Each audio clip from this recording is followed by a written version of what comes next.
Darius Wade was 42 years old, and until that Tuesday evening, he believed his wife loved him. He owned a thriving civil engineering firm. He paid the mortgage on their dream home without complaint. He drove a modest SUV and wore sensible suits, and never once asked her to acknowledge what any of it cost him. And Camille, his wife of 8 years, had decided that made him embarrassing. He came home 40 minutes early that evening to a house that seemed empty. Then he heard her voice drifting from the sitting room. Unguarded, contemptuous. She was on the phone with the man she'd been seeing for 14 months, and she didn't know Darius was standing 12 feet away in the hallway. "He embarrasses me," she said. I settled. She told her lover she'd already arranged for Darius to stay home from the city's most prestigious gala, so she could walk in on another man's arm without the inconvenience of her husband. What Camille didn't know, what neither of them knew, was that Darius had been quietly building a life she had never thought to look at. A Rolls-Royce Ghost he had owned for 7 years and never once shown her. A private holding company worth millions that carried a name she had never heard.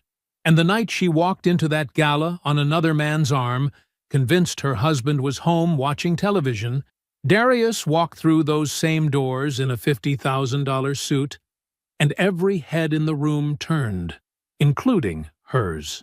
Before we jump into the story, comment where in the world you are watching from and subscribe, because tomorrow's story is one you need to hear. The storage facility sat on the east side of the city, sandwiched between a tire shop and a row of shuttered warehouses. No sign out front worth reading. No attendant at the gate after 6. Just a keypad, a rolling door, and rows of numbered units that kept other people's secrets without asking what they were. Darius Wade arrived at 5:47 in the morning. He parked his SUV near the far end of the lot, away from the single working light pole. He did this without thinking about it, the same way he always parked here, the same spot, the same quiet habit. He cut the engine and sat for a moment. The city was not fully awake yet, just the low hum of it, distant, like something breathing in its sleep. He got out. The morning air was cool and carried the faint smell of rain from the night before. He walked to Unit 14, entered the code, and lifted the door. It rose with a soft mechanical groan. Inside, the air was different, climate-controlled, dry, still. A mahogany wardrobe stood along the left wall. His grandfather had built it by hand, dovetailed joints and all, using tools he'd bought piece by piece over the course of a decade. A fireproof safe sat beside it, black and heavy and bolted to the floor, and taking up the center of the unit, stretching nearly wall to wall beneath a fitted gray tarp, was the car. Darius moved to it. He took hold of the tarp near the front and pulled it back just enough. Midnight silver. Even in the low light of the storage unit, the paint had a depth to it, not flashy, not loud, just a color that absorbed what was around it and gave back something richer. The chrome along the grille caught the fluorescent light and held it. Rolls-Royce Ghost, 7 years old, fewer than 200 miles on it. He rested his palm flat on the hood, just for a moment. Not nostalgic, exactly. More like a man checking on something he intends to use soon. Then he pulled the tarp back into place, smoothed it along the edges, and walked out. He lowered the door behind him. He entered the code to lock it. He went back to the SUV and drove home. Darius had not inherited money in the way people usually mean when they say that. What his grandfather, Earl Calloway Wade, left him at 26 was a trust. But the trust was secondary. What he really left him was an understanding. Earl had spent 40 years repairing other people's buildings during the day and quietly buying property at night. Small parcels at first, then larger ones. He never spoke about it publicly, never drove anything that made people ask questions. The men who employed him spent those same 40 years telling anyone who would listen that Earl Wade was a good worker, a decent man, and nothing more than that. When Earl died, the inventory told a different story. "You don't show people what you have," he used to say. "You show them what you do. What you have is between you, the Lord, and your accountant." Darius had been living inside that instruction for 16 years. The trust was managed through a private holding company, the Callaway Group, registered under his grandfather's mother's maiden name. No Wade in the title. No easy thread for anyone to pull who didn't already know where to look. Through patient, disciplined investment and a small real estate portfolio he had built and maintained without fanfare, the Callaway Group had grown to just over $4 million. His attorney knew. His accountant knew. Uncle Ray knew. Nobody else. He ran Wade Consulting openly, a civil engineering firm he had started in a rented room above a laundromat, built contract by contract until it stood on its own. That was the version of his life most people saw. Successful, solid, a man who had worked hard and done well. They were not wrong. They were just only looking at part of the picture. Camille was in the kitchen when he got home. She stood at the island in her robe, phone in one hand, coffee in the other, her eyes already moving through the day ahead. She had the particular focus of a woman who organized her mornings around information, emails, schedules, which conversation needed to happen first. She mentioned the Harrington Foundation Gala, the way people mention the weather. A fact of the coming week. Nothing more. It was next Friday. She'd be attending through a hospital donor table. "Brett has arranged it," she said, dropping the name with a lightness that had clearly been practiced. "He sits on the philanthropic committee. It should be a good evening." Darius poured himself a glass of water. He said he might attend as well. Camille looked up from her phone. She offered a small, apologetic smile, the kind that carries a verdict behind it. "I think the tables are fully assigned at this point. It'd be hard to get you in last minute. You know how these things work." He nodded. "You're probably right." He was not going to correct her. The gala could not proceed without his signature on the underwriting agreement. It had not proceeded without his signature for 3 years running. But she did not know that, and she had not asked, and there was nothing in her face that suggested the question had ever occurred to her. He filed the moment away carefully. Then he rinsed his glass, set it in the rack, and went to his office. He sat at his desk for a while without opening anything. The room was quiet. Morning light was just beginning to reach the window, thin and pale, falling across the edge of his notebook. He picked up a pen. He opened to a clean page. He wrote one line, slow and even, the way he wrote things he meant to remember. 3rd Tuesday. She has never once asked. He was 40 minutes early because the meeting had been canceled. A client call that fell apart at the last second, which happened sometimes, and Darius had learned years ago not to be bothered by it. He took the long route home, no particular reason, just the quiet of the drive and the radio turned low. He parked in the driveway. The house looked still from the outside, no lights on in front. He took his bag from the passenger seat and let himself in through the front door, setting it down in the foyer with the easy automatic motion of a man who has done this 10,000 times. Then he heard her voice. It came from the sitting room, down the short hallway, through the half-open door at the end. Relaxed, warm, unhurried. It was a voice he recognized but did not often hear, because it was the voice Camille used when she was certain she was alone. No performance in it, no management, just her, unfiltered, talking the way people talk when they believe no one is listening. He stood in the hallway and did not move. "Brett, I told you. He's not going. I handled it. I told him the tables were all assigned. He'll stay home, watch some documentary about bridges, and think nothing of it." A pause. Brett's response, inaudible from where Darius stood. "Because he embarrasses me. That's why." Her voice dropped half a register, the way it did when she was being serious. "I don't know how else to say it. I have spent 8 years managing how people see him in rooms like that. 8 years. He talks about load tolerances at fundraising dinners, Brett. He does not know how to work a room. He doesn't fit. He has never fit.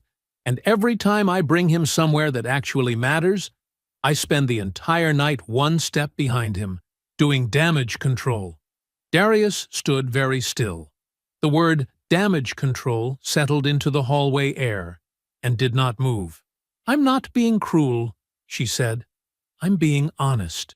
Finally, with myself, out loud, "I'm being honest. I was 29 years old, and I was scared, and he was stable, and I settled. That's what I did. I settled, and I have spent years being too proud to say it. But I'm saying it now." A small laugh. Private. The sound of a woman who has put something down that she has been carrying a long time. "Come to the gala with me. Come as my partner. It's my evening. I want to be there with someone who fits." Darius was holding his keys. He had not noticed until this moment that his hand had tightened around them, the teeth pressing lightly into his palm, 4 small points of pressure. He loosened his grip. One breath, then another. "He embarrasses me. He always has." I settled. He turned around. He walked back down the hallway to the front door. Quietly, heel to toe, the way a man walks when he is moving with intention. He opened the door. He stepped out onto the porch for exactly 3 seconds.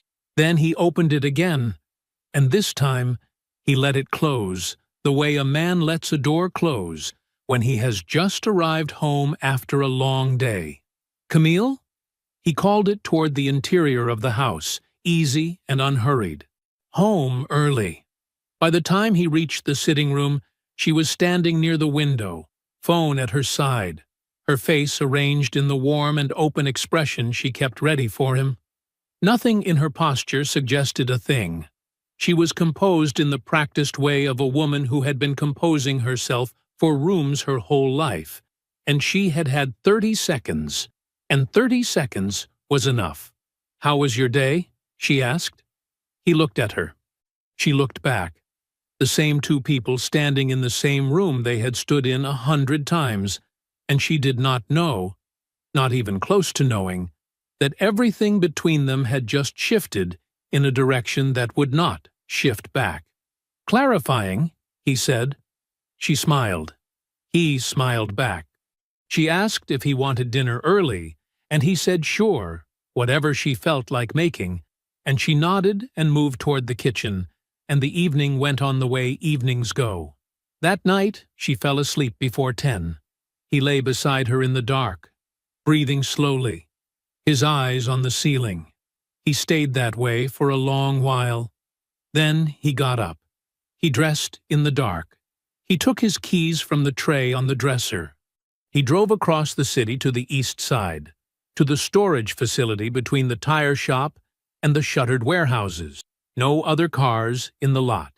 The single working light pole hummed overhead. He unlocked Unit 14. He raised the door. He pulled the tarp off the Ghost completely this time, all the way back, letting it fall, and he stood there and looked at the car in the fluorescent light for a long moment. Then he sat on the hood. He did not cry. He did not say anything out loud.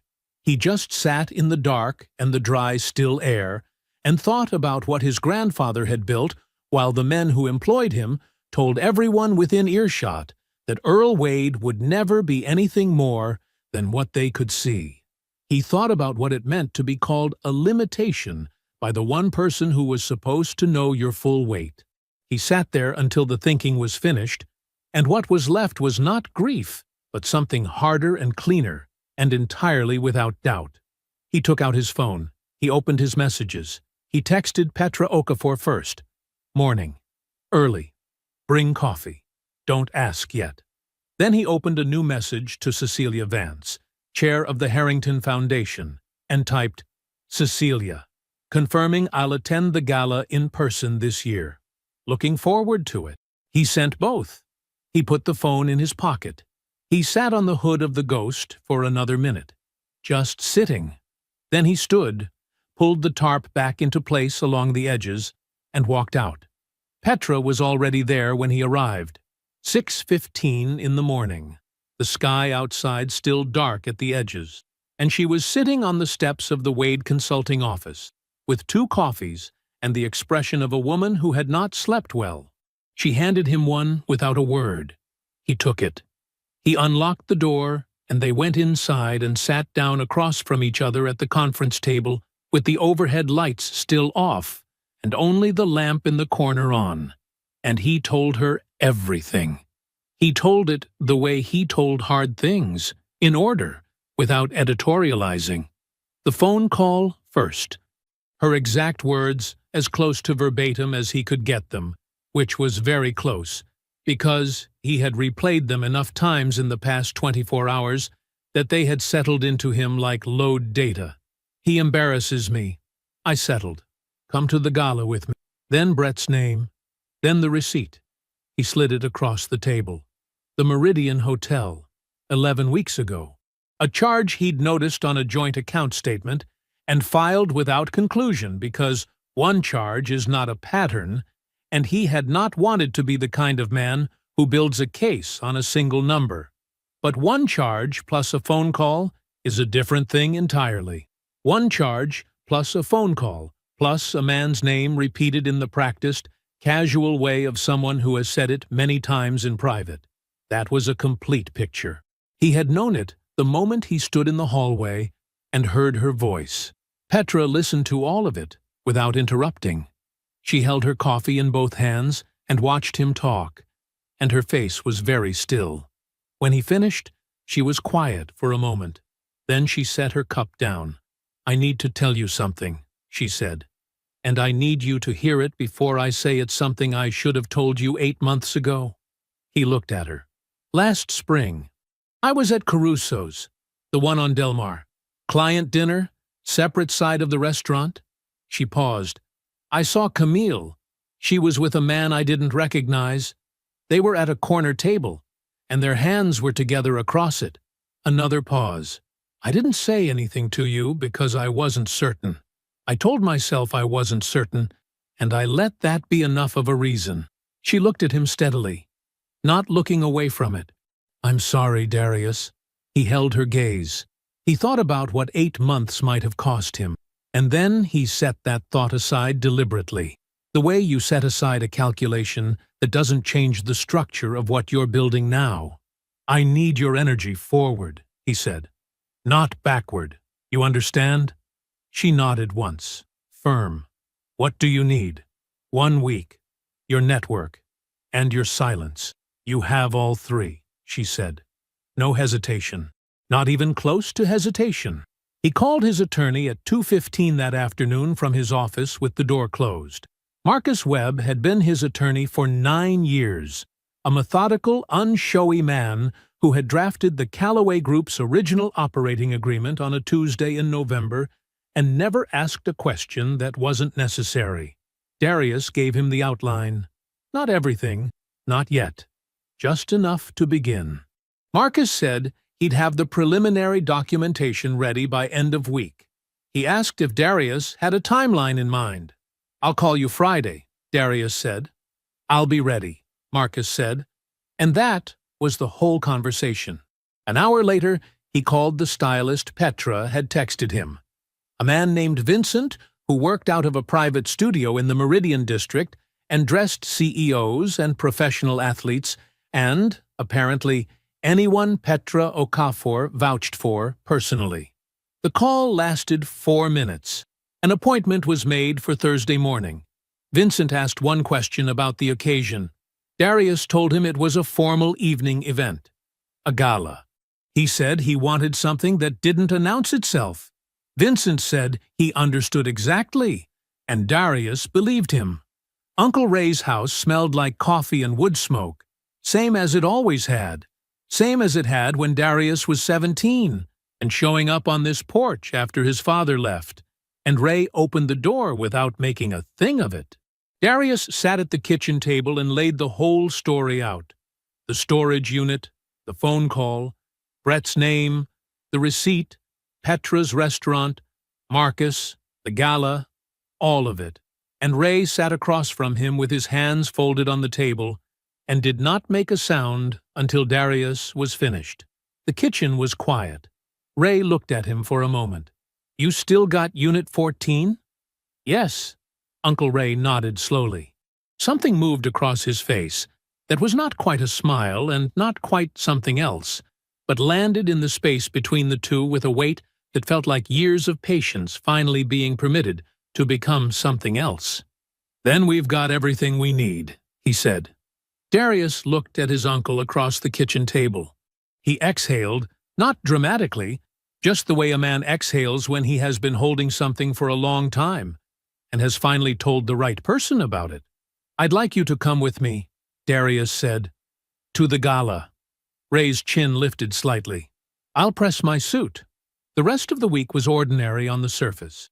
He made dinner on Tuesday and Thursday. He asked how her day was, and listened to the answers. He moved through their shared space without friction, without distance, with the same warm and easy presence he had always brought to their home, and Camille received it the way she always had, as simple confirmation that everything was fine, that nothing had changed, that the man across the table from her was exactly what she had assessed him to be. She bought a gown on Wednesday, deep burgundy. She showed it to him, and he said it was beautiful because it was, and because telling her the truth in the small things cost him nothing now. Thursday evening she mentioned with light and practiced ease that she'd be home late from the gala. Committee obligations, post-event debrief, the usual end-of-night formalities. She said it with the fluency of someone who had prepared the sentence and was delivering it naturally. He told her he understood completely. He meant it in every direction. The night before the gala, he drove to the east side after 10 o'clock. The storage lot was empty, and the single overhead light buzzed in the way it always did. He unlocked Unit 14. He raised the door. He pulled the tarp all the way off and let it pool on the concrete floor. He got in. The interior smelled like leather and thyme, and the faint trace of the cedar blocks he'd placed along the floor mat 7 years ago and never removed. He adjusted the seat out of habit. He rested his hands on the wheel. Then he turned the key. The Ghost started on the first try. The engine settled into a low, even idle, deep and steady and entirely without effort, like something that had simply been waiting with patience and no doubt about whether the moment would come. He sat in the storage unit and listened to it run. The venue was everything the Harrington Foundation knew how to do. Warm light came down from chandeliers that were old enough to be elegant and well-maintained enough to say that someone cared. The tables were dressed in cream and gold. The flowers were tall and uncluttered. The room had the particular hum of people who understood they were somewhere that mattered and were comfortable belonging to it. Not excited, just settled. The way people are settled when a room confirms what they already believed about themselves. Camille moved through it beautifully. She knew how to enter a room like this. She knew the pace, the posture, the precise warmth of a smile that said, "I'm glad to be here," without saying, "I needed to be here." She touched Brett's arm lightly as they were shown to the table. A donor table near the front, close to the podium. The kind of positioning that told you something about the guest, without requiring them to say it themselves. She made introductions with ease. A hospital board member she had worked with for years. A city councilwoman whose charity overlapped with the foundation's grant recipients. A commercial developer Brett knew from a deal 2 years prior. She moved through names and faces and handshakes with the practiced fluency of someone who had spent years learning exactly how to belong to rooms like this one. Brett held his glass and smiled and said the right things. He was good at it. He looked the part. Tuxedo clean and well-fitted, posture easy, handshake firm. He had the particular confidence of a man who has decided in advance that a room is his and has walked into it already comfortable with that conclusion. They were seated. More introductions. Servers moved between tables with trays of champagne. The cocktail hour was warm and unhurried, And Camille was exactly where she had spent years wanting to be. And she was there with exactly who she had chosen. And the evening felt like confirmation. She had earned this.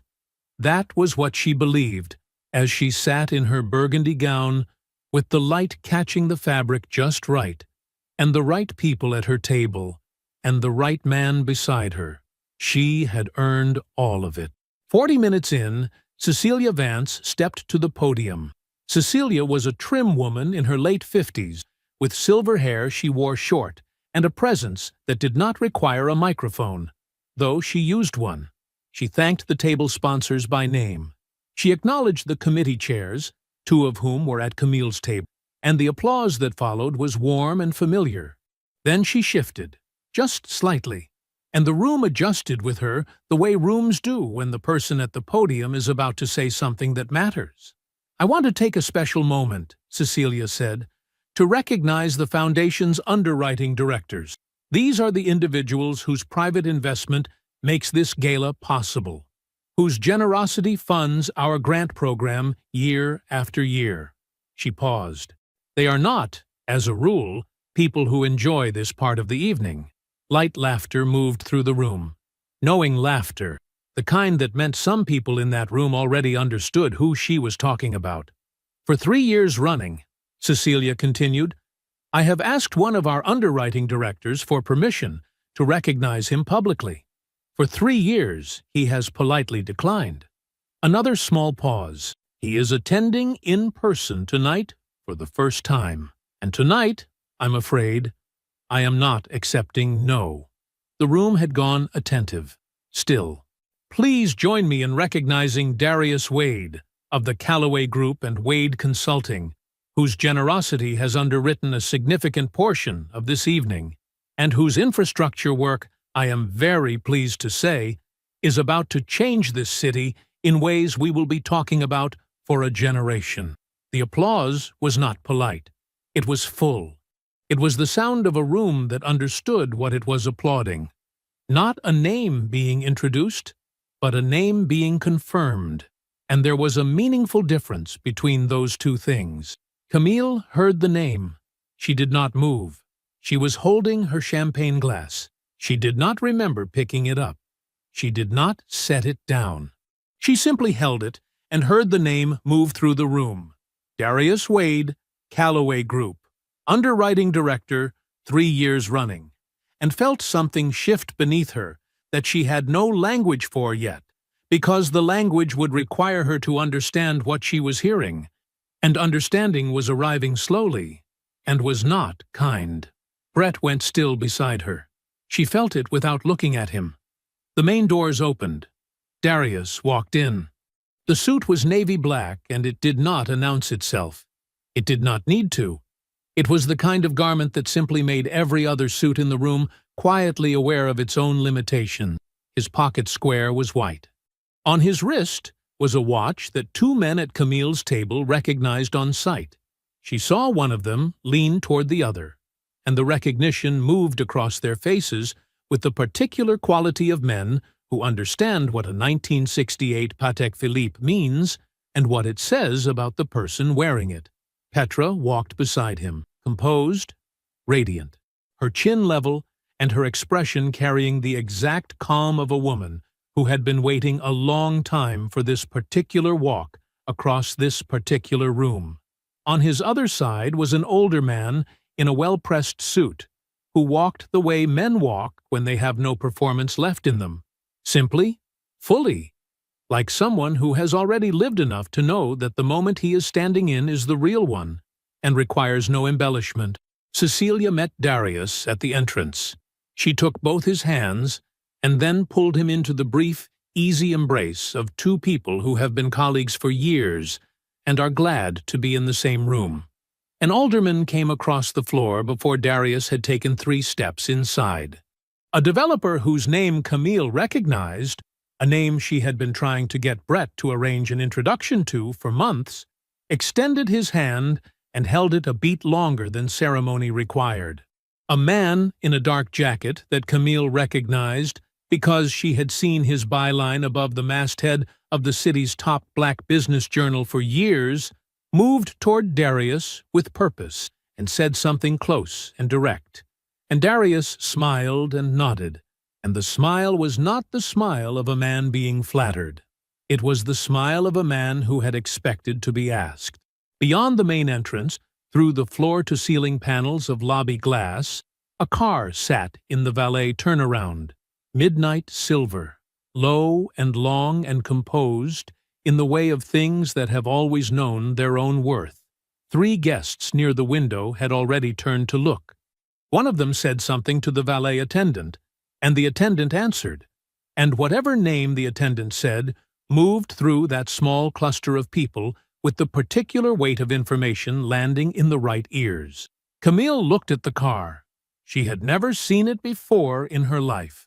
She did not know the Callaway Group. She did not know about the underwriting committee. She had not known, sitting across the breakfast table from this man for 8 years, that on the 3rd Tuesday of every month, he was somewhere she had never thought to ask about. She had not known about any of it.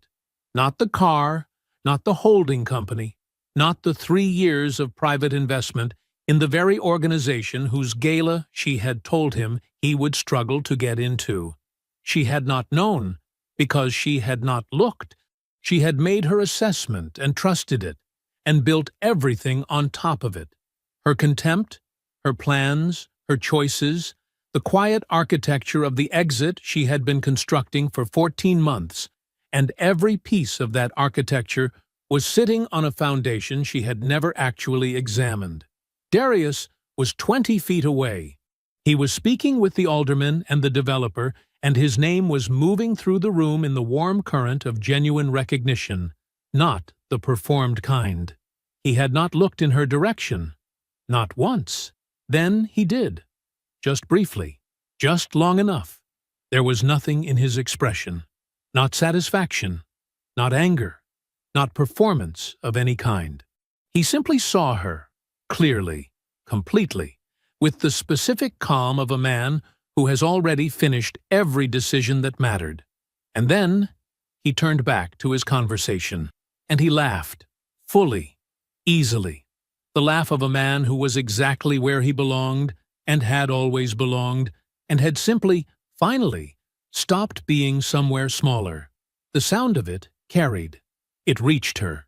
Camille stood across the room in her burgundy gown with the champagne glass she did not remember picking up, and she watched her husband move through the crowd like a man returning to something he had never actually left, and she understood, with a cold and total clarity that no amount of composure could soften, that she had never once in 8 years known what she was married to. She came through the door at midnight. Her heels were in her hand. Her gown was perfect. She had held herself together that carefully, even in the car, even alone. But her eyes had the particular flatness of someone who has spent hours performing ease and used every last reserve doing it. Darius was in the kitchen, coffee made.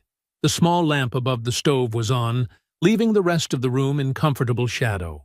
He was in a plain gray t-shirt and sweatpants, sitting at the table with his phone face up, not looking at anything in particular. He looked up when she came in. "Hey," he said. "How'd it go?" "Good." She set her heels down by the door with careful quiet. Long committee debrief after. "You know how Cecilia runs those things?" "I do," he said. Which was true. She moved to the counter and poured herself a glass of water. Her back was to him for a moment, and she used it. Just a breath, just a second of not being watched. Then she turned around and leaned against the counter and looked at him with a smile that cost her more than he would ever know she had paid. "Good turnout," she said. "Sounds like it." She nodded. She drank her water. She went to bed. She did not sleep. She lay in the dark with her phone on her chest and read the messages the way a person reads a damage report, slowly, carefully, dreading each line and unable to stop. "Your husband? I didn't know he was involved with the foundation at all. What a wonderful surprise." Camille, Darius was just lovely tonight. You must be so proud. Just incredible that he's been quietly underwriting the program all this time. 3 years. You must have known what a special evening this would be. She had not known. That was the sentence she had been swallowing all night, and it tasted the same at midnight as it had at 8 o'clock, which was like something cold and heavy sitting in the middle of her chest with no intention of moving. The board member's message was the worst. Dr. Patricia Ennis, whose table Camille had been trying to sit at for 2 years, whose endorsement she had been quietly engineering for the better part of her career at the hospital, had sent a note at 11:15. Camille, what a night. I had such a wonderful conversation with your husband. I had no idea how deeply he was involved with the Foundation's infrastructure work, or with the Callaway Group, for that matter. Remarkable man. We should all have lunch soon. Camille read it 3 times. Patricia Ennis had spent 12 minutes talking to Darius at the reception and used the word remarkable. Camille had been working toward that lunch invitation for 2 years. She set the phone face down on the nightstand. She stared at the ceiling. At the gala, she had held herself together because she had to. Her colleagues at the donor table had turned to her with open curiosity, warm, not suspicious, and asked the kinds of questions that assumed she would have answers. How long has he been on the committee?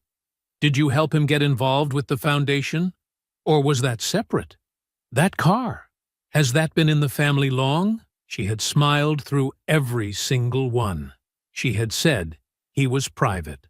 She had said he preferred to keep his professional work separate from her professional world. She had delivered it all with the practiced ease of a woman who manages perception for a living, and she had done it while the floor beneath her shifted inch by inch in a direction she still did not fully understand. The Callaway Group, 3 years of underwriting.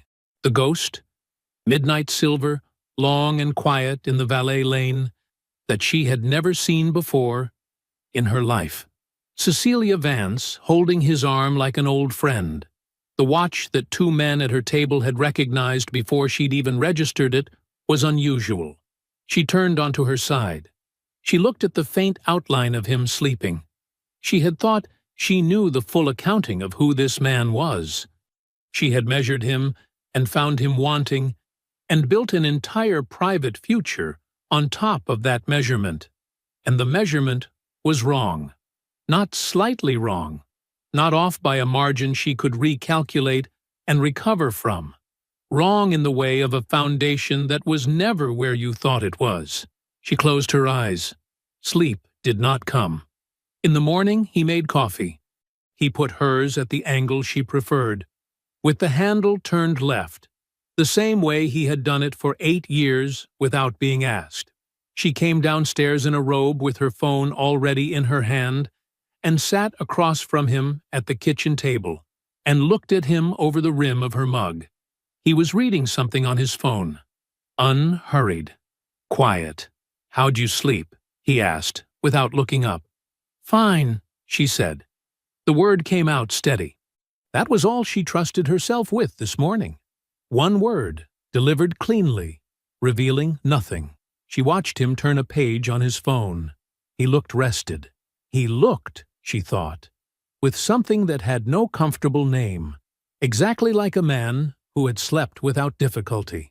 She was still trying to assemble the picture, still finding edges she hadn't known existed, still reaching for pieces she didn't have. He called her at 2 in the afternoon. I found the LLC, Petra said. Her voice was level in the way it got when she was controlling something. It's registered to Brett. 4 months old. There's a lease application attached. Luxury condo, downtown, 1,200 square feet, Riverview. The application references household income figures. A pause. Combined household. Darius was quiet for a moment. Keep going, he said.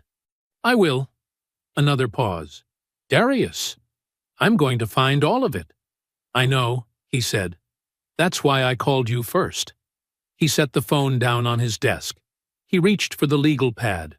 At the top of a clean page, he wrote a date, the day of the phone call in the hallway, and drew a line across the paper beneath it. Then he began to build the columns: names, dates, amounts, points of contact.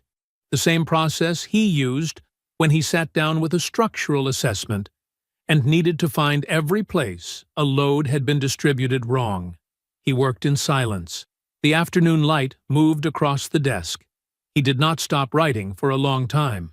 Petra arrived at 11 with the 2 folders tucked under her arm and a coffee she hadn't touched. She closed the office door behind her. She did not sit down right away.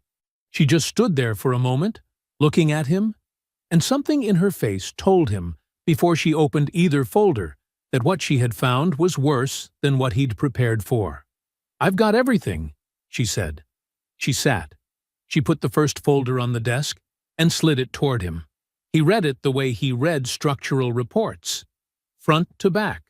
Nothing skipped, nothing assumed. The LLC was 4 months old, registered to Brett Holloway. The managing address was a law office on the north side of downtown. The lease agreement was attached behind it. 1,200 square feet, Riverview, a building Darius had actually consulted on 3 years ago during a foundation assessment. He knew exactly how much those units cost. He turned to the financial disclosure page on the lease application. He read the income figures. He read them again. They were not Camille's hospital salary. He knew her salary. He had known it for years, had watched it grow, had been quietly proud of what she'd built. These figures were larger. These were the figures that only appeared when you combined 2 incomes, when you filled out a joint return and reported a household.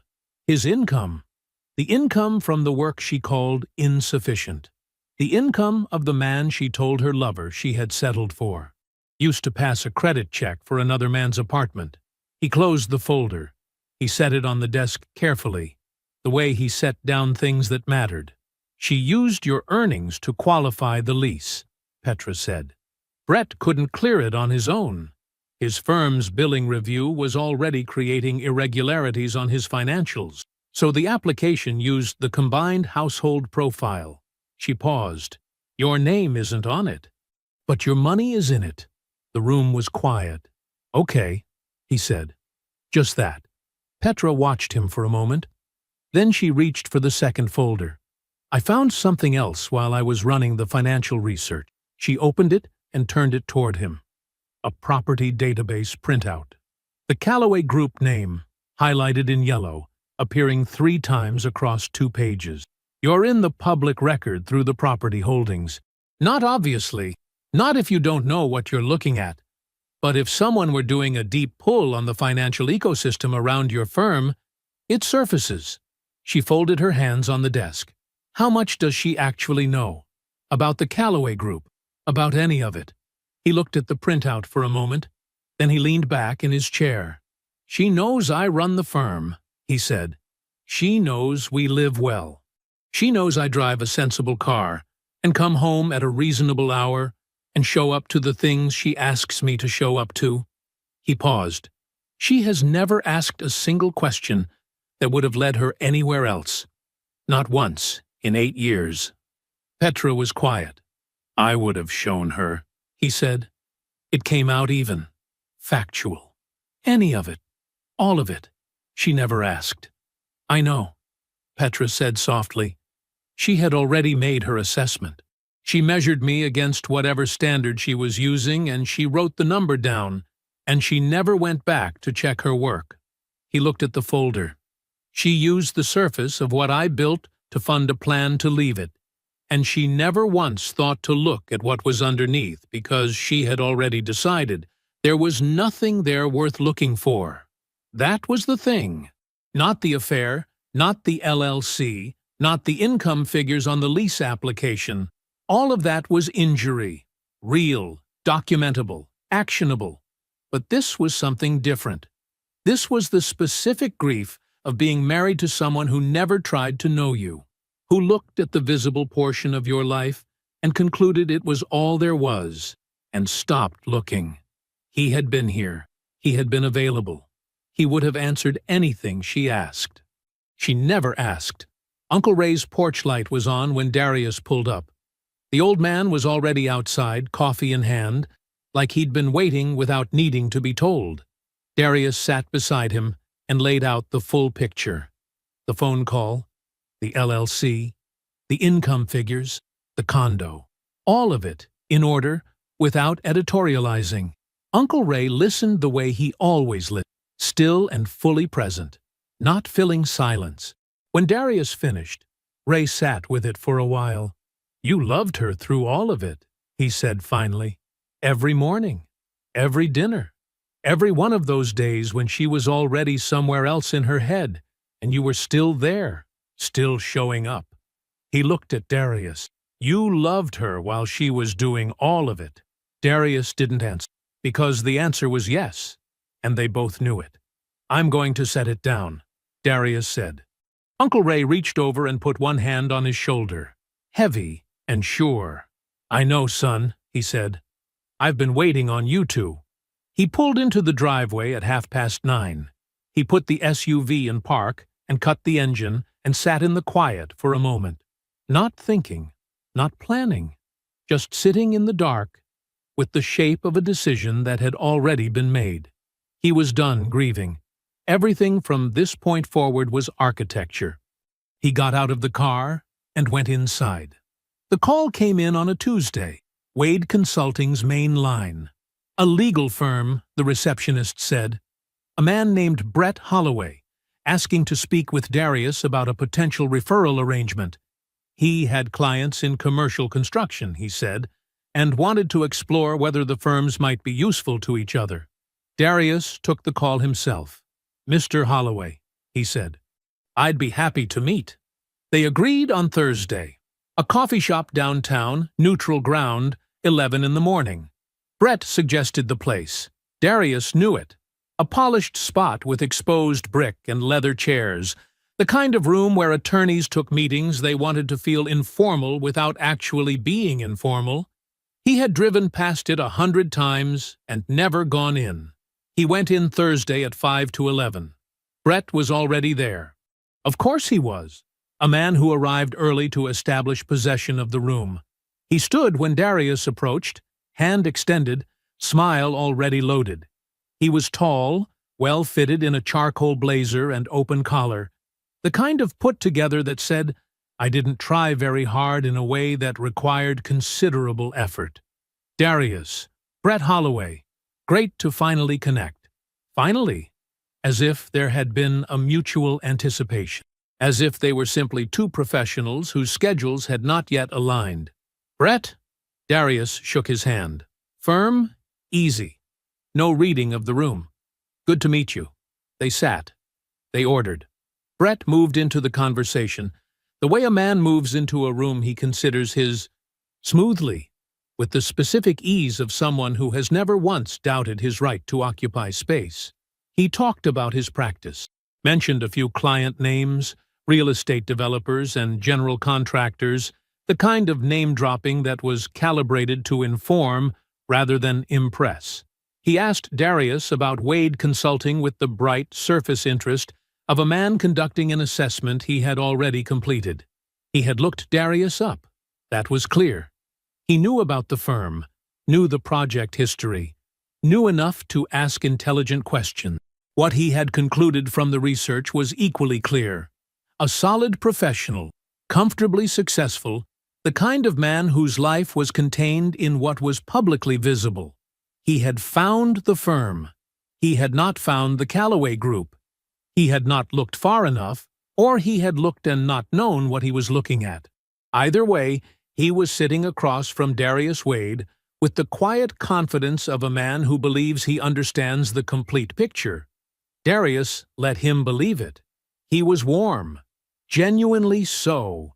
It cost him nothing to be warm to a man he had already documented. He asked questions the way he asked questions on a sidewalk. The kind that sounded like conversation but were actually measurements. Brett's client base. The structure of the referral relationships he was describing.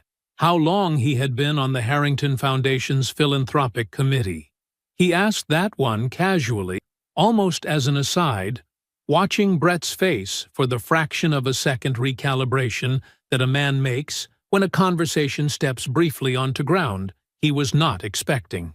There it was, small, gone, almost immediately.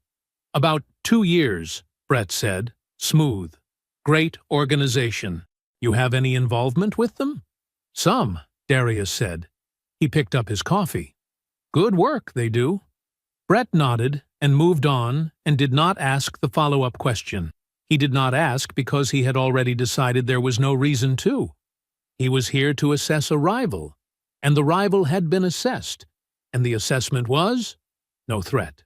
The man across from him was pleasant, well-spoken, thoroughly absorbed in his work, and showing no sign whatsoever that anything in his world was out of order. Brett settled deeper into his chair and talked about the referral arrangement with genuine enthusiasm. He was, Darius noted, a skilled conversationalist. He could hold a room, build rapport, make a person feel seen. These were real skills. They were also the only layer he had. And Darius had been reading structures long enough to know the difference between a load-bearing wall and a facade. They shook hands outside on the sidewalk 40 minutes later. Brett's grip was confident. His smile was the smile of a man who had just confirmed something he already believed. "Really glad we did this," he said. "I'll have my assistant send over some framework language for the referral structure. Take a look when you get a chance." "I will," Darius said. "Safe drive." He watched Brett walk to his car, a black Mercedes, current model, the kind of car you leased when you needed the symbol more than the asset. He watched him get in, watched him pull out his phone before he'd even started the engine. Across town, Camille was between meetings when Brett's message arrived. She read it in the hallway outside the conference room, one hand on the door she hadn't pushed open yet. "Just had coffee with your husband. Good guy. Completely in the dark. We're fine." She exhaled. She read it once more. Then she put the phone in her jacket pocket and pushed through the door. She had her own calculation running, separate from Brett's, more precise. She had met with her attorney 10 days ago, a preliminary consultation, discreet, billed to a personal account Brett didn't know about. The attorney had walked her through the framework of a dissolution filing. Timing, she had been told, was significant. The municipal infrastructure contract Darius was up for, a project the size of which would represent the largest single payout in Wade Consulting's history, was expected to be awarded and announced within 6 to 8 weeks. File before the announcement, and the contract's anticipated value was theoretical. File after, and it was documented, public, and calculable. She intended to file after. She would be patient. She had been patient for 14 months. Another 6 weeks was nothing. She told Brett as much that evening, on a call she kept short and quiet. "I want the timing right," she said. "Once the contract announcement is public, we move." Brett agreed, because Brett always agreed with her when she was being strategic. It was one of the things she had decided she valued in him.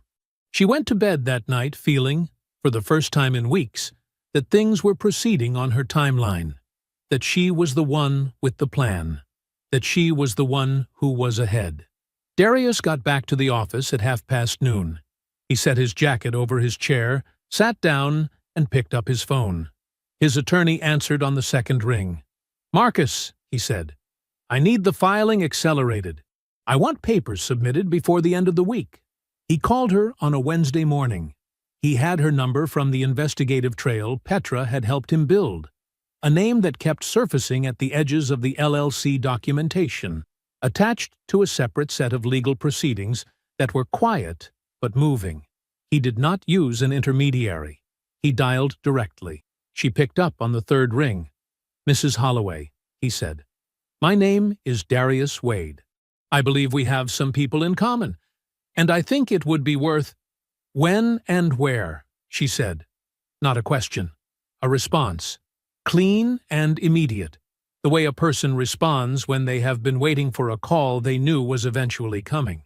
They agreed on a restaurant near the financial district, quiet, mid-range, the kind of place where two people could sit across from each other and speak plainly without anyone paying attention. 1 o'clock. That same afternoon, Margaret Holloway was already seated when he arrived. She was composed in the way of a woman who had decided, some time ago, that she was finished with the version of herself that fell apart in public. Late 40s in presentation, though he knew she was 43. Dark blazer, minimal jewelry, a glass of water she had been working through for however long she'd been there. A leather portfolio sat on the table beside her plate. She had come prepared. She stood when he approached. They shook hands. Her grip was steady, and her eyes were direct. The eyes of a woman who had spent 6 months looking at documents and had made her peace with everything they contained. "Mr. Wade," she said. "Darius," he said. "Please." They sat. They did not bother with the warm-up that strangers usually needed. There was no social circling. They had arrived at the same table from different directions, and they both knew it, and pretending otherwise would have been a waste of time that neither of them had the patience for. "How long have you known?" she asked. "The affair? About 2 weeks." He set his hands flat on the table. "The full scope of it. Less than that." She nodded slowly. "I've had an investigator working for 6 months." She opened the leather portfolio.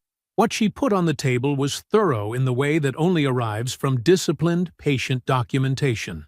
Photographs, financial records, time-stamped transaction logs.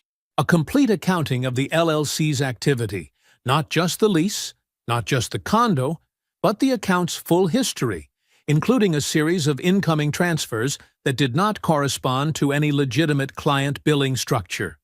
Her investigator had cross-referenced them against Brett's firm's public filing records. The numbers did not reconcile. The explanation, her attorney had concluded, was that Brett had been holding client funds inside the LLC, routing them through it, sitting on them, moving them when it suited him. "That's not a personal failing," Margaret said, sliding a specific set of pages across to him. "That's a bar complaint, potentially a criminal matter." Darius read carefully. He turned each page with the deliberate patience of a man who understood that the details were where everything lived. Then he reached the account opening documentation. He found it in the section requesting a business associate's information. The signature was neat and slanted slightly to the right. The name beneath it was printed clearly in the required block letters. Camille A. Wade. He read it twice. He set the page down. "She signed as a business associate," Margaret said. Her voice held no particular satisfaction. It was simply factual, the tone of a woman reading from a record she had memorized. Whether she understood the full nature of what she was signing is something I genuinely can't tell you. What I can tell you is that her name is in that documentation, and when a formal review opens, and it will open, her name will require an explanation. Darius was quiet for a moment. He thought about the woman asleep in the next room while he had lain in the dark and sequenced everything. He thought about her telling Brett that she had settled, that he embarrassed her, that she was done pretending. He thought about her name on a document she may or may not have read carefully, attached to a financial structure she may or may not have fully understood, in service of a life she had been building on top of the one he thought they shared. "She's not the architect," he said. "No," Margaret agreed, "but she's listed in the building." They looked at each other across the table. Two people who had been carrying weight that was never theirs to carry. Two people who had arrived at the same cold, clear place through different roads, and were now, very simply, done. "What do you want from this?" he asked. Margaret picked up her water glass. She held it a moment before answering. "Everything he built while I was funding it," she said. "The equity, the assets, the return on a decade of my life that went into a practice with his name on the door." She set the glass down. "And I want to be in the room when he finds out who took it." Darius nodded. "Then we do it simultaneously. No gaps between filings, no window for either of them to warn the other." Agreed. I'll have my attorney contact yours by end of day tomorrow. Mine is already ready, she said. They shook hands across the table. No drama in it. Just two patient people closing the distance between preparation and execution. He drove home in the early evening and entered the house quietly. Camille's car was in the driveway. He could hear the television from the other room. He went directly to his office and closed the door. He spread every folder across the desk. The LLC documentation, the lease application, the combined financial disclosures, Margaret's investigative records, the account opening paperwork with Camille's signature in the business associate section, the preliminary divorce filing Marcus had submitted 2 days ago, the billing review correspondence from Brett's firm. All of it, laid flat, edge to edge, the complete architecture of what had been built and what was about to come down. He read through it one final time, not looking for anything new, just confirming, the way he confirmed measurements before a pour. Because the work you do in the quiet, before the moment, is the work that makes the moment hold. Then he stacked it, each folder, neatly, in the order they would matter. He tapped the edges square. He unlocked the bottom drawer of his desk and placed the stack inside. He turned the key. He put the key in his jacket pocket. He was ready. The morning came in gray and quiet. Darius was up before 6. He moved through the kitchen with the same unhurried routine he had kept for 8 years. The cast iron pan on the back burner, eggs cracked and beaten, bread in the toaster. He set Camille's coffee mug at the angle she preferred. Handle turned slightly left, the way she liked to find it without having to adjust. He had done this so many times the motion was purely automatic. His hands moved. His mind was somewhere else entirely. He heard her on the stairs at 7:15. She came into the kitchen in her work clothes, already composed, already inside the version of herself she showed the world. She poured the coffee, wrapped both hands around the mug, and looked out the window at the yard. "Smells good," she said. "Eggs are on the counter," he said. She picked up her plate. She ate standing, phone in her other hand, scrolling through whatever her morning required. He sat at the table and drank his coffee, and watched the yard, and said nothing that mattered. When she set the plate in the sink and reached for her bag, he spoke. "Be home tonight," he said. Calm, level. The voice he used on job sites when he was giving an instruction that wasn't a suggestion. "I'd like to talk." Nothing urgent. She paused for half a second. Just half. Then she smiled the way she smiled when things were easy and manageable and entirely under control. "Sure," she said. "I'll be home by 7. She left. He listened to the car back out of the driveway. He listened until the sound of the engine was gone. Then he washed the pan. He dried it. He hung it back on the rack. He went to his office and worked for the rest of the day. And his hands were steady. And the hours passed, the way hours passed, when you had already decided everything and were simply waiting for the clock. She arrived at 6:54. He heard the door. He heard her set her bag down in the foyer, the familiar soft thud of it against the bench. He heard her heels on the hardwood coming toward the living room, and then the heels stopped. He was seated. 2 glasses of water on the table between the chairs. No candles, no ambient music, just the room and the chairs, and the last of the evening light coming through the front window. She saw his face. She stopped moving. Something shifted in her expression. Not fear exactly, but the moment just before recognition, when the body understands what the mind hasn't finished processing yet. "Sit down, Camille," he said. She sat. He did not ease into it. There was nothing to ease into. 4 days before the gala, he said, "I came home early. A client call canceled. I set my bag in the foyer and heard your voice from the sitting room." He held her eyes. "You didn't know I was there. I stood in the hallway for a long time." She went very still. "You said, and I want to be exact, because I've had time to make sure I remember correctly. You said, "He embarrasses me. He always has." I settled. You said you spent 8 years managing how people saw me in rooms that mattered. You said you were 29 and scared and I was stable, and that you settled, and that you were done pretending otherwise. He paused. I was standing 12 feet away. The color drained from her face slowly, the way heat leaves a room. She opened her mouth. He continued. He reached into the folder on the side table and placed the first document on the coffee table between them. The Meridian Hotel receipt. Room 412. 14 months ago.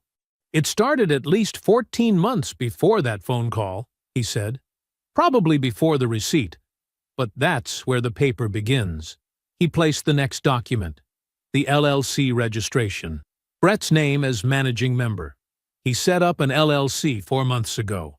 He placed the lease agreement on top of it. It holds the lease on a downtown luxury condo. He placed the financial disclosure summary. The lease application included combined household income figures, not your salary alone. Our joint filing profile. He held her eyes. My income helped give him an apartment. She did not reach for a single document. She sat with her hands folded in her lap and stared at the table. He placed the account opening paperwork last. He turned it so she could read it. Your name is in the business associate section, he said. Your signature. Whether you understood what you were signing, that's a conversation for your attorney. But your name is there, and a formal billing review opened at his firm this week. When it moves, and it's already moving, your association creates exposure. He let that sit. Make that call before anything else. She was looking at the documents now, not reading them, just seeing them. He reached to the folder one final time. He slid the divorce filing across the table. Single document, clean and flat. The timestamp visible in the top right corner. She looked at it. 3 weeks ago. She looked at him. She had told her attorney she wanted to wait until after the municipal contract announcement. She had a strategy. A timeline. You already filed, she said. Her voice was barely above a level tone. 3 weeks ago, he said. The room held that for a long moment. Then he stood. The Callaway Group has existed since before we married, he said. The trust, the real estate portfolio, the full picture. I would have shown you any of it, all of it, if you had ever asked. Not once in 8 years did you ask. He picked up his water glass.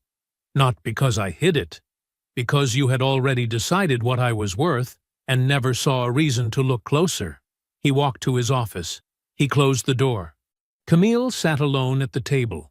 The documents were spread in front of her. The receipt, the LLC, the lease, the financial disclosures, her own signature on a page she may or may not have read carefully.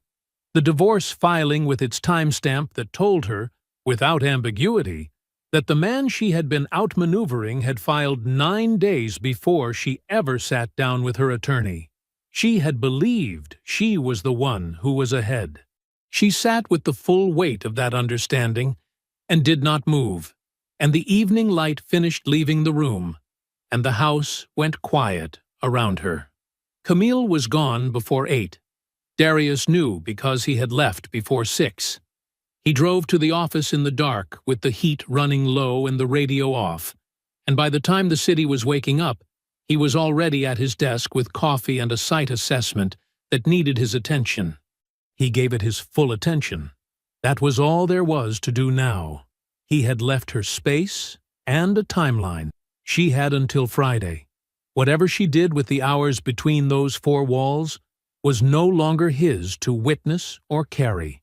The first thing that came apart was Brett. Margaret submitted her documentation to the firm's senior partners on a Tuesday morning. Not a leak. Not an anonymous tip. A full, organized, forensically assembled package delivered by her attorney to the managing partner's office at 9 a.m. sharp. By Thursday afternoon, Brett Holloway was on administrative leave. The LLC was frozen that same day. The downtown condo lease, The one with the combined household income figures on the application, the one Darius's earnings had helped put a roof over, was voided within the week. Brett's name began moving through the legal community in the particular quiet current that everyone in that world recognizes and nobody announces. The current that means this one isn't coming back from it clean. Margaret's divorce filing landed simultaneously. It was the most thorough document her attorney had ever produced, and he had been practicing for 30 years. Every asset, every account. Every year she had managed his calendar, organized his client dinners, and built the social infrastructure that his practice stood on. All of it mapped, all of it quantified, the vacation property, the retirement accounts, his equity stake in the practice she had supported, while he was still building it into something worth having a stake in. Brett called Camille 7 times in 3 days. She did not answer. On the 8th call, she picked up. She said, "I have my own attorney. Don't contact me again." She hung up. That was the last conversation they ever had. Whatever they had built together, 14 months of stolen evenings and borrowed futures, and the particular lie that he was an upgrade, ended on a disconnected line with 8 unanswered calls as its monument. Camille's professional life came apart more slowly, but no less completely.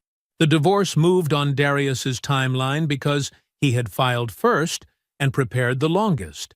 The marital home, purchased with his income over the course of their marriage, was clearly and structurally his. The Callaway Group assets, established before the wedding, maintained entirely separately, never commingled, had never been marital property. Her attorney reviewed the structure twice and found nothing viable to challenge. There was no angle. There was no thread to pull. It had all been built correctly, years before she ever decided what it was worth. The hospital board convened a conflict of interest review 3 weeks after the divorce filing became public record. The issue was straightforward. Brett's firm had made significant donations to Camille's capital campaign during the same period the LLC was established, and her name appeared in its account opening documentation. The review was not a prosecution. It was an inquiry, but an inquiry is thorough by nature, and thoroughness was sufficient. Camille resigned before the findings were formalized. She framed it as a voluntary transition. She told the people she needed to tell that she was pursuing new opportunities in healthcare administration, and that the timing felt right. She delivered every line with the composure of a woman who had spent years managing how things looked. Right up until the moment the thing she was managing was herself. She was not criminally charged. Her involvement lacked the demonstrable intent required. But the professional standing she had chosen over her marriage did not survive. The social position she had spent 8 years curating did not survive. The identity she had built inside a world that valued polish and access and adjacency to power. That identity required a foundation, and the foundation was gone. She landed at a medical billing company across town. A smaller role, a quieter office, a life that was the precise downstream consequence of every choice she had made, with the confidence of someone who believed she was the one who...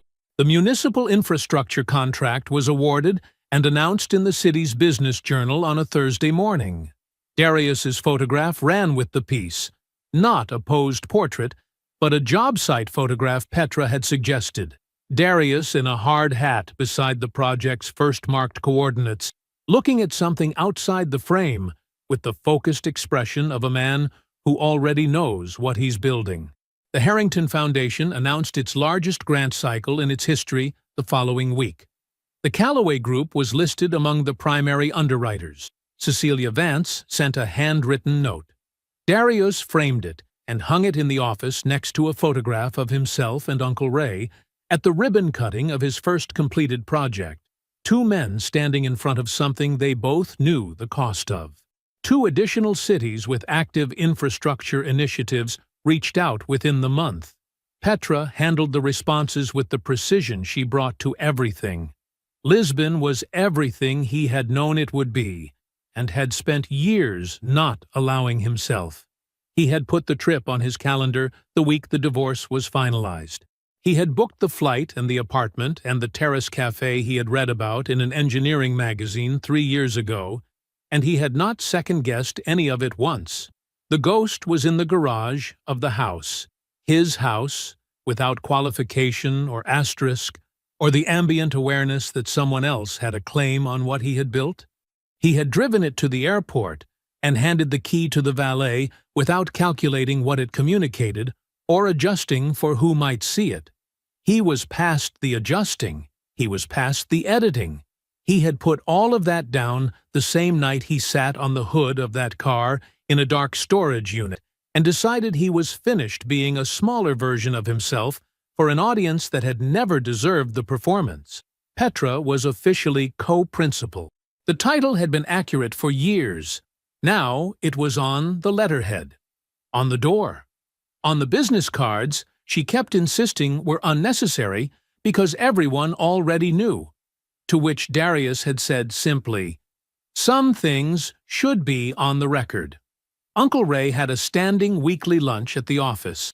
He sat in the chair by the window, the good chair, the one with the view of the street, and he was brought coffee in a real ceramic mug by staff who had been told truthfully that he was the reason the firm existed.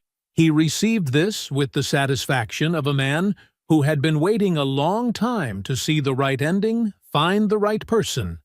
On the 5th morning in Lisbon, Darius was at the Terrace Cafe with his espresso and his engineering notebook when his phone buzzed on the table. Petra, National Infrastructure Trade Publication, wants to run a feature on the municipal project. Full spread. How much do you want me to share? He read it once. He set the phone down. He looked out at the water, the way it moved, easy and indifferent, going where it went without asking permission. He thought about a storage unit on the east side of a city, a car under a gray tarp, a man who had kept an entire world quietly in a register his wife never thought to look at. Not because he was ashamed of it, but because his grandfather had taught him that what you have is for you. You show people what you do. The rest is between you and God and your accountant. He picked the phone back up and typed, "Tell them everything that's true. I'm done keeping things in storage." He set the phone face down on the table. He picked up his pencil. He looked out at the water for one long, unhurried moment. Then he opened the notebook to a fresh page and began to sketch the layout of the firm's second office, thinking about windows, about how light should move through a space where serious work gets done, about how a room should feel when the people inside it know they are exactly where they are supposed to be. He was building again, and this time there was nothing left in storage. No compartment, no tarp, no version of himself waiting in the dark to be uncovered. Everything he was already out in the open. I hope you enjoyed that one. Be sure to like the video and subscribe so you don't miss the next story. I've picked out 2 more for you that I think you'll really like.